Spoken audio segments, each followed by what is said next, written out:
Before we continue on with the rebuild of 771, a little housekeeping, some clarifications and corrections. Number one, the car body, 736 body, is not unpainted plastic. I stand corrected. This is painted plastic.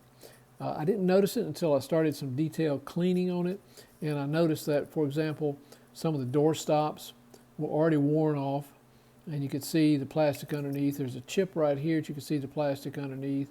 Right above the top edge of the frame of the door, not the frame of the door, the top edge of the door, you can see some rub marks there as well. And then, of course, the telltale sign was the interior.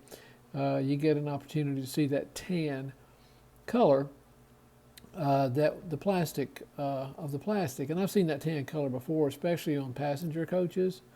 I also think it was kind of unusual. Look at this injection point right here for the plastic in the mold, how it looks like it's twisted, almost like it was screwed in. Interesting that it's not a continuous line.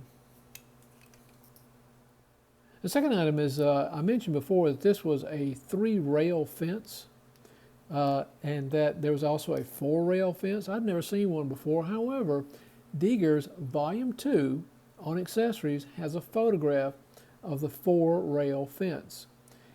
But I thought it was interesting that the gate, the ramp, and the gate structure were still the 2-rail. Given that the car is not is painted and is not red plastic or Tuscan plastic, that means it's reclassified according to Doyle as not a Type 2 but a Type 1 when it had the painted plastic. I had stated earlier it was a Type 2. Also, Deeger pointed out that this is a Type C, given that it has what I believe is the white mat and then the white control button.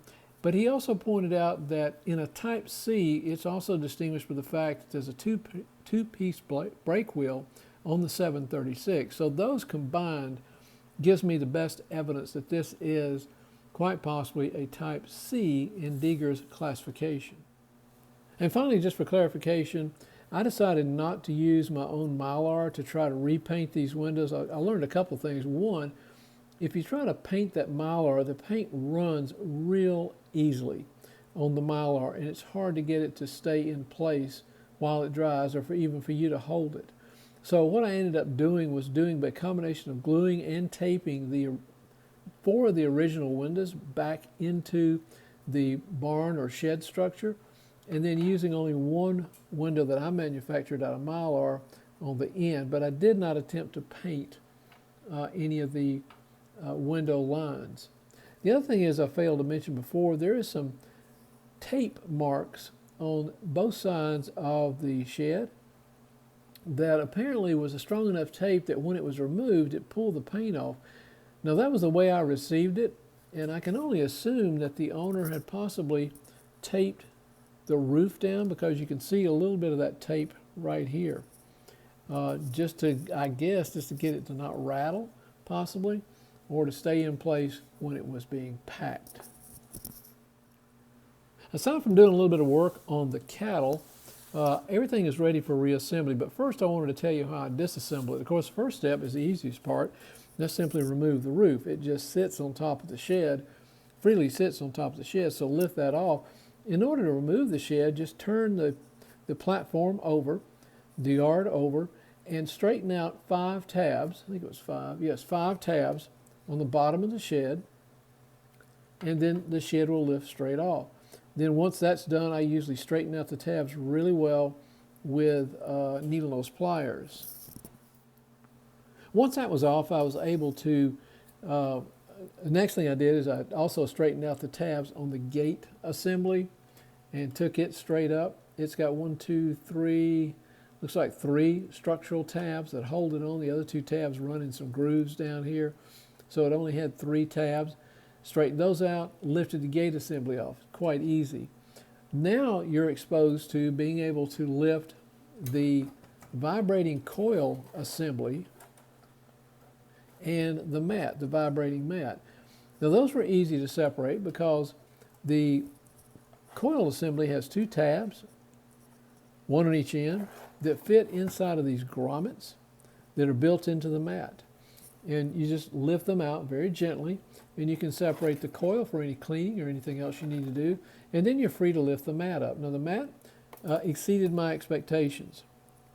I thought at first this was a damaged mat, one that was very faded, but it turns out it's very flat. It's got a few ripples right in here that I'm interested to see how the cattle are going to perform in that section, but it appears to be okay. It's got a little bit of texture to it, which you want in order for the cattle to scoot along on the fibers that are on their bottom of their stand. Everything seemed to be fine. I vacuumed it really well, just did all dry cleaning, and then of course did my usual washing of the pen areas and the fences. And it's really remarkable on this one. It doesn't even look as though it was hardly played with. Very few scratches or nicks in the paint. So with that, I pulled the wiring out from beneath. I pulled the power cable out and just tucked it in right here. That's for the power strip, which is right here. And I was ready to really reassemble it. I got all the cleaning done on the platform, which was just basically wiped down. Cleaning done on the shed, basically wiped down. Same thing on the gate structure. I went ahead and washed it with a toothbrush and soap and did a little wipe down work on the vibrating coil assembly as well. As a matter of fact, on the vibrating coil assembly, this screw right here is the one that you can use for adjustment as to the amount of vibration. Tightened all the way down, you get maximum vibration. What you have to watch out for, though, is the cattle bouncing or maybe even falling over from the vibration being too strong. Now, once I saw that on this one initially, I hope not to see it anymore. I went in and disassembled mine and gave it a quarter turn to reduce the vibration just a little bit. I also learned that if you reduce that vibration too much, the cattle just basically stand there and shake a little bit. And then I began twisting it about a quarter of a turn, a 1/8 to a quarter of a turn, until I got what I thought was good enough performance to move around the stockyard and then go up the ramp and come down the ramp and move around in the stockyard. Before, mine were falling over at times and just running a little bit too fast, but that may just be the nature of the beast. We'll have to see.